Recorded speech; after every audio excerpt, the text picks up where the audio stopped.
Welcome to the Overrated Experience Sports Betting Podcast. I'm your host, Kyle Blondin. This week, we come off of week 2 of the NFL and the sports betting action surrounding that.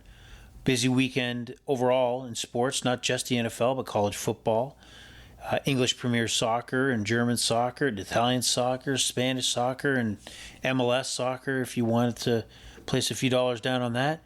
We'll take a look back at the weekend that was, and we'll also take a look at the weekend that it's going to be, and that is week 3 of the NFL. And we'll try to stick with the games that I have thoughts on versus trying to run through every game. But what a weekend! What a wild scenario! If you look at Saturday, it's it really shows why this is the best time of year for a square bettor, and that's who this podcast is for. The bettor likes the action. You wake up in the morning to EPL action right away, and we move into German action at 9:30 with a few games there, and reach into baseball action, college football, 12 o'clock kickoff, move into afternoon football, college NCAA, college football, evening college football, MLS. It's just wall-to-wall betting opportunities. If you have a social life, you probably want to put that to the side while you focus on your sports gambling if that's what you want to do. So the opportunity's there, but we're going to take more of a focus on what happened in the NFL, and a lot happened this weekend, contradicting what happened on week 1 and changed a lot of people's thoughts on what these teams are all about. So let's look at some of the highlights, including the Miami Dolphins and the Baltimore Ravens. What a wild football game.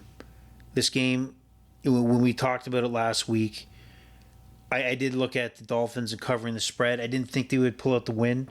I did take them at a plus 3.5.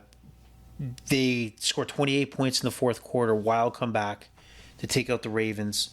And unbelievable numbers when you look at the Tua, quarterback for the Miami Dolphins. 469 yards passing, 6 touchdown passes. Tyreek Hill, which we liked at plus 70 yards to put wager on, he had 190 yards. Jalen Waddle also at 171 yards receiving. You can't predict that. Tyreek Hill seems to be a staple for potentially 100-yard receiving games. I don't see it slowing down, so we'll talk more about that when we get to Miami and Buffalo for week 3. Here's the one that really confuses me. I sat here last week talking about Pittsburgh, not understanding why they were a dog in this game against the New England Patriots at home. New England didn't show anything against Miami in week 1. Pittsburgh was able to take on the road and beat the Cincinnati Bengals fairly, in a wild, I was going to say fairly easy, which is not the case, but a wild scenario of turnovers and timely plays, missed field goals. So I guess there was a little more fool's gold when it came to the Pittsburgh Steelers, but I would have taken the Pittsburgh Steelers at a plus 2. I wound up taking them at a plus 3, which got my money back. So the game pushed, but I would have also taken them at a money line, which I also did, but that did not turn out. Now, what do I learn about New England? I still stand by it, that they do not have a Super Bowl team that we're used to. They are a team that I think can only play with the lead. They took a 3-0 lead. Pittsburgh tied at 3-3. New England scored a touchdown, and I felt as teams are chasing New England, they're allowed to play their field position game. They're allowed to dictate what the other team is doing. So in a game like this, it suits New England to a T.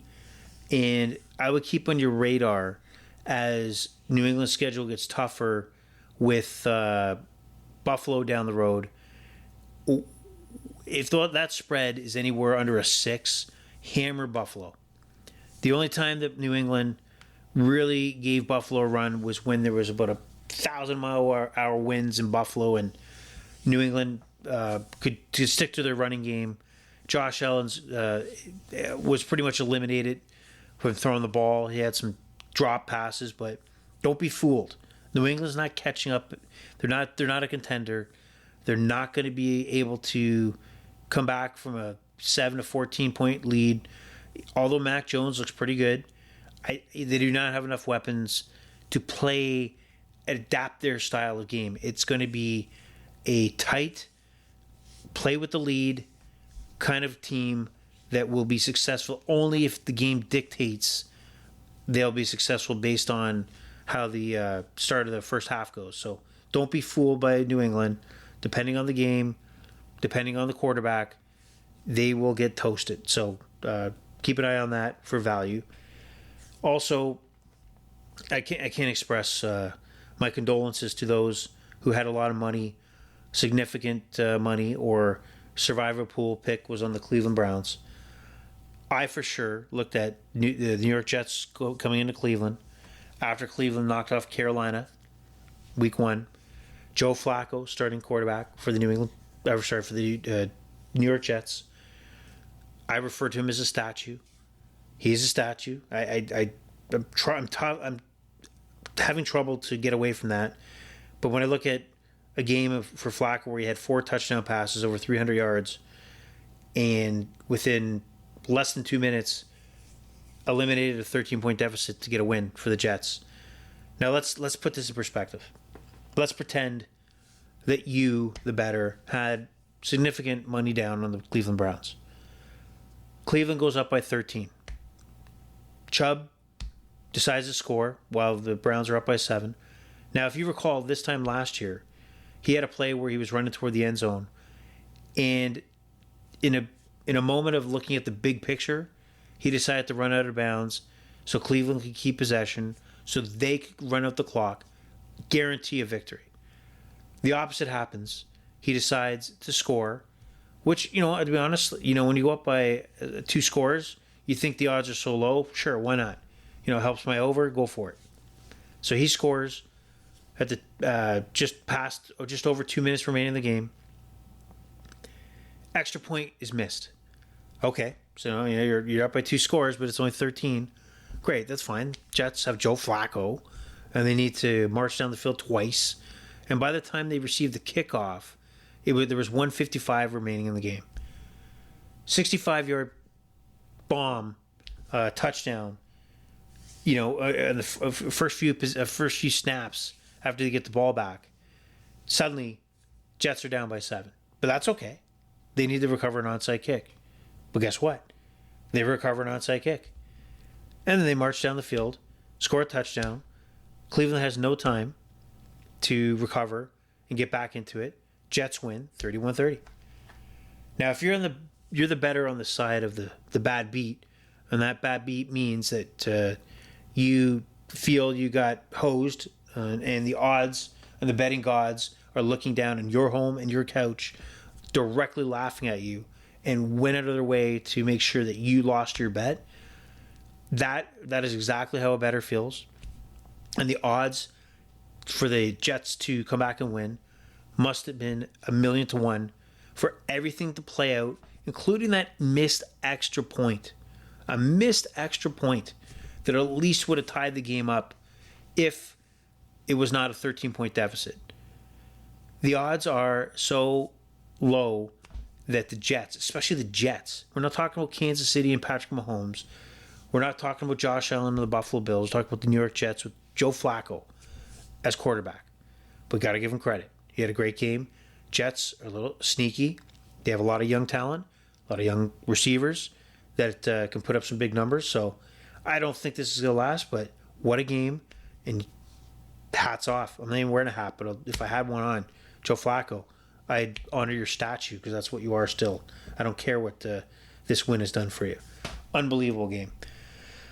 So, looking at the other other games on Sunday, the Detroit Lions 36-27. We walked into the podcast last week. I had a feeling this game would have a lot of points. It did. It's all over the place. Giants took a lead. Washington tried to stage a comeback. Jared Goff, he's hitting receivers. It's the Lions. Like this team. I don't know. They're like a firecracker. They come into a game. They may lose. They're like Rocky Balboa. They may take 100 shots, like just devastating shots, life-altering head blows, but they keep coming. They may lose, but they have an ability to stay in games, keep up with teams, score points. It is weird. This team is unique. It may be a team to look at for some crazy flyers to take on this team. They may pull some upsets. I don't know what you're going to get with this team week in and week out, but I think you're going to get a lot of points. I think you're going to get a lot of props that longest passes, reception yards. They're all over the map, but they might be a fun team to watch. So watch out for the Detroit Lions. Definitely a big win against the Washington Commanders. The Colts suck. Let's just move on from there. Rams, Falcons. What a weird game this was. I had this as my survivor pool pick for my other survivor pool. I've got eliminated last week, as I mentioned, with the 49ers loss. But if you're sitting there and you tease this game down from, it moved to 10.5, and you move that 6 points down to 4.5, and suddenly needed this game for your teaser to pay off, and you watch the Rams to ensure that they were able to kick off and pin the Falcons deep, run through their own end zone to give up 2 points in a safety, you obviously probably threw up right there and then. You understood why. You can see why they made that decision. However, the watching the self-induced safety to ruin your teaser is absolutely sickening. But for Survivor Pool, it worked for me. I don't care how they got it done. They got it done. Hey, looking at Tampa Bay and New Orleans, quite a boring game. First half, 3-0 Saints. Now, here's something that makes me sick. I recall on Sunday looking at the halftime line, the Buccaneers, I think, looked at like a minus 103, minus 104 money line play. And if it was any other team that the Buccaneers were down 3 points to heading into the second half, other than the New Orleans Saints, which, as you know, if it's not playoff time, New Orleans has their number. I didn't touch it, and that's the sickening part, where you have to look at it from a realistic perspective, that you have to trust good teams and find value on the good teams. I'm not talking about finding value on the Seattle Seahawks. I'm not talking finding value on the Chicago Bears. The value has to be in the Tom Brady's of the world, the Josh Allens of the world, the Patrick Mahomes of the world, and you have to take advantage. And you know what? Tip your hat.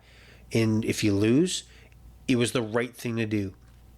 It's almost like playing blackjack, and you're showing a 16, and that dealer shows a queen. You have to hit. You just have to, because the odds are better that you have to take a card. It's just the way it is. Just like in blackjack, again, another example, you have a 20 and the dealer may have 21. You're not going to take another card. It's just you're going to win more than you're going to lose if you play the right way. And the right way would have been to take the Tampa Bay Buccaneers in the second half, and I failed to do so. So that's a bit annoying when I think about it. Also, looking at the board, just a few other takes. If you watch the Arizona-Las Vegas game, what a wild game that was. Most of us, look at the red zone and just pick up the who's marching down the field. And one of the games that was able to actually fully watch, at least the second half, was that Arizona Raiders game. And Kyler Murray really showed what made him a first overall pick a few years back. He took the team under his wing. He took the situation, scrambled multiple times, held up the play to have receivers get open, give the Cardinals a chance, and that's what he did. They sent the game to overtime, clutch 2-point conversion at the end, clutch throw, all of which involved Kyler Murray scrambling and staying alive. And you could tell the Raiders, after 3 quarters, were gassed, could not keep up with them. and that's what Kyler Murray can provide to you. So I think this is a turning point for the Cardinals. Big win. Raiders in trouble. 0-2. They haven't looked that bad, but they haven't looked that great either. So Josh McDaniel, rough start, buddy. Rough start. So look out for those Cardinals. And just a final note on this weekend's coverage. Bengals. Like, what is wrong with you? And it's not even that it's not Joe Burrow. Joe Burrow's a part of this problem. I expected him to take another leap to another level, and it's only week 2, heading into week 3. But this Bengals offense is not clicking. They're chasing the last 2 games. Self-induced issues with protecting the ball, allowing Dallas, the backup quarterback, to basically dominate, not squeeze one out, but dominate you. You did make a comeback, but you failed. At the end of the game, you couldn't even get a first down deep in your own territory and allowed Dallas to move the ball. It's unacceptable. So, Cincinnati, wow, this is I think we're going to be in a situation where we're going to forget fast that this team actually made it to the Super Bowl last year. Such high promise, but such low delivery. Poor. Now we move on to week 3 of the NFL. And if you're not already broke, maybe you can put some money on some of these games. A Thursday nighter, which is, again, one of those games where because it's on, you're probably going to put some bets down. And when you look at the game, it's, to be honest, when you see Steelers, you think excitement. Really with not the best quarterback matchup. The over-under is 38.5. That tells you what Vegas thinks about how many points are going to be scored. But are we not thinking under here? This podcast is meant to look at the over and take the action. But are we really serious that the over is the play here? I thought I read a stat earlier today that if the spread is at 38.5, which it is, that 7 out of 7 of the last games at this total went under. So this is a odd matchup, and really don't expect much out of your bets, but bet for fun. That's what we're here for. And heading into Sunday, looking at the game of the day, potentially, we can argue what that is, but Buffalo, Miami. 2 division rivals, 2-0 teams. Buffalo and the Heat, Miami. What are we going to get here? What are we going to get? Now we have Tua coming off a huge game with his weapons, and you got Josh Allen and Stephon Diggs. What are we going to get? I'm looking at over 52.5 for sure. Nobody's been stopping Buffalo's offense, and Miami has just been racking up the yards. So not only the over 52.5, how can we not think Josh Allen's passing yards might be something that is worth looking at? Right now on Bet365, well, you know what? Let me switch over. Josh Allen's passing yards are 275.5, which is, I think, a solid play. He throws the ball. He throws 40, 50 yards in regular fashion. So those are big chunked yards, and he can pull 300 game, no problem, 300-yard game. Tua, now here's value. So Tua right now is plus 210 to take this bet, is what is called a player passing yards milestone in Bet365. So it allows you to say if Tua's going to hit 300 plus yards, he hit over 400 yards last week. What if Buffalo is taking the lead? You tell me he's not going to air it out to his weapons? If you're looking at a small wager and or a bet you're taking a chance on, why not throw it on Tua to potentially throw 300 yards on Sunday? I think that's a great bet. All right, moving on. Detroit, Minnesota. I talked about Detroit being almost like a firecracker. Minnesota absolutely sucked on Monday against the Philadelphia Eagles. I don't know what happened with that team that beat the Packers in Week 1, but in this game, I got to like the Lions at +6. What has Minnesota shown that Detroit hasn't? Where even taking a flyer on the Lions to potentially win this game, Why can't that happen? I mean, so +6 is the safe play, but think about that. Why can't that happen attitude? You might want to throw a few coins on the Lions. But something also stood out to me is if you're watching Red Zone on Sunday, you'll notice Detroit pop up every 2 minutes, at least in the first 3 quarters. They had big play after big play. Jared Goff hitting his receivers over the middle for big chunks. And so I'm looking at this week as a great value. Amon St. Brown has a longest reception of 22.5 yards. He had a +50 long reception last week. So why not take a shot at the longest pass reception for St. Brown to happen? That seems like a likely scenario and a target that Goff is aiming for. So there's got to be value there. Raiders. 0-2 Raiders. The Raiders. Tennessee, 0-2. Vegas visits Tennessee. I got to like the Raiders at -2. I don't see anything going on with Tennessee unless Derrick Henry dominates the game, which I think maybe those days are done. Brian Tannehill is not your guy. And this could be a come to Jesus moment for the Tennessee Titans to finally look at, yes, we were the number 1 seed in the AFC. We could not beat Cincinnati in the playoffs. And what really do we have? We don't have a quarterback. And guess what? You don't have a quarterback, you're not going anywhere. It's just the way of life. So, Raiders, -2. Eagles, upstarting team. Jalen Hurts leading this Eagles offense. Third-year quarterback. Doing great. Dominated Washington. Uses his feet. Has been more accurate with his arm. 6.5-point underdog against Washington. I look at this game as a teaser opportunity. And we say teaser. If you look at your sports betting site and you select 4 games, whether it be the spread or the over, it'll give you the option to make a special bet called a 6-point teaser. You can do it at different amount of points. So you would take the game at 6.5 and you would move it down to 0.5, along with 3 other games that would have 6-point advantage, but they would all 4 of them would have to win. So take the Eagles as a teaser, get it down to 0.5, or use the -290 money line. I don't see Washington competing with the Eagles here today. Washington, I don't know what they are, but I know what the Eagles are, and that's a winner on Sunday. All right, so that's that matchup. Jags-Chargers is a weird one. Justin Herbert is questionable, rib cage issues. This should be interesting. His passing yards and individual totals have been brought down. I don't see, only Trevor Lawrence has passing yards listed. And if Justin Herbert does play, take a look at those passing yards.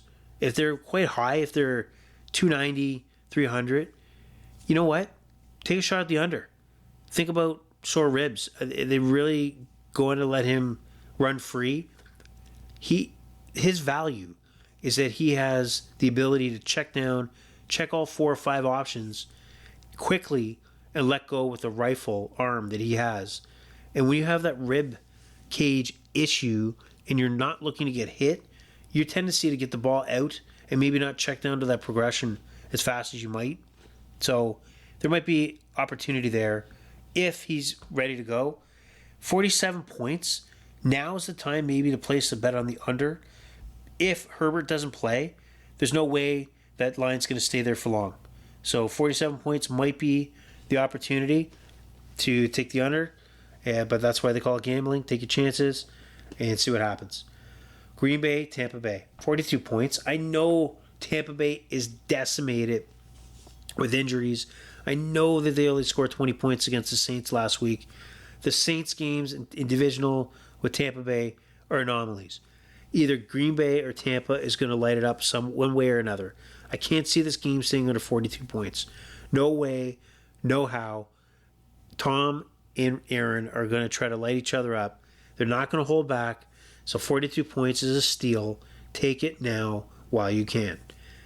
And the Rams visit the Cardinals. Is anybody really impressed with the Rams right now? They haven't shown much. They almost choked against the Atlanta Falcons.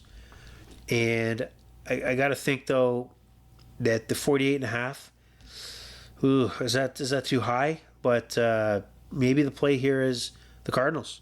Cardinals are at home. LA hasn't looked great. Cardinals are coming off a big win. They got embarrassed last year in the playoffs, getting eliminated by the Rams. Why not take a chance on the Cardinals? Plus 160. Go for it. And guess what? That sounds a little more appetizing when your 1 o'clock bets are finished and you're looking to get some money back. And plus 160 Cardinals might be the way to do it. San Fran, Denver. Well, San Fran. I mean, Trey Lance, done for the season. That sucks. Broken ankle. Jimmy Garoppolo back in. They beat the Seattle Seahawks last week. But let's be honest. Are the 49ers not a better team with Garoppolo in there? And why are they a better team? Because his role is to manage the weapons that they have. He's not going to... The potential of a Trey Lance is that he's going to be that top echelon quarterback that's going to win games for you. Right now, Jimmy Garoppolo is not going to lose games for you. He's going to get the ball in the hands of the Deebo Samuels, etc., to win football games. Now, what's interesting is Denver has looked horrible. Horrible. Now, here's the value portion of this. Denver has put a new offense, new head coach, who's also the offensive play caller. You have Russell Wilson, new quarterback. And you really don't do much in preseason as far as clicking. New offense, new coach, new quarterback. So at some point, this has to come together, does it not? So I'm going to say, maybe Denver's the play on Monday, and we're seeing value of Denver being an underdog and plus 105. But at home in Denver, I say take the Broncos. Go for it. Also, Monday night, Giants, Cowboys. What do you do with this matchup? You got to take it. The only reason I'm talking about it is because it's Monday nighter. You have to take it. And I got to think the Giants are going to win this game. But, I look at this more as a fun game, Monday nighter, first day of the work week. Go for the over. 39 points. Sweat it out. Go for it. See what happens. But one game I know, don't touch. Houston, Chicago. What a terrible matchup. Not even going to look at it. But I just wanted to point it out. It's a laughable matchup. And I can't imagine somebody having thousands of dollars on one of these teams, even the over-under, and seeing how this plays out. I'd love to have a camera on somebody who actually did have a bag full of money they brought to the window in Vegas and see the roller coaster of emotion that would take place watching these two garbage teams come together and see who would actually win. They'd probably tie. So, interesting, but not so much to turn it on.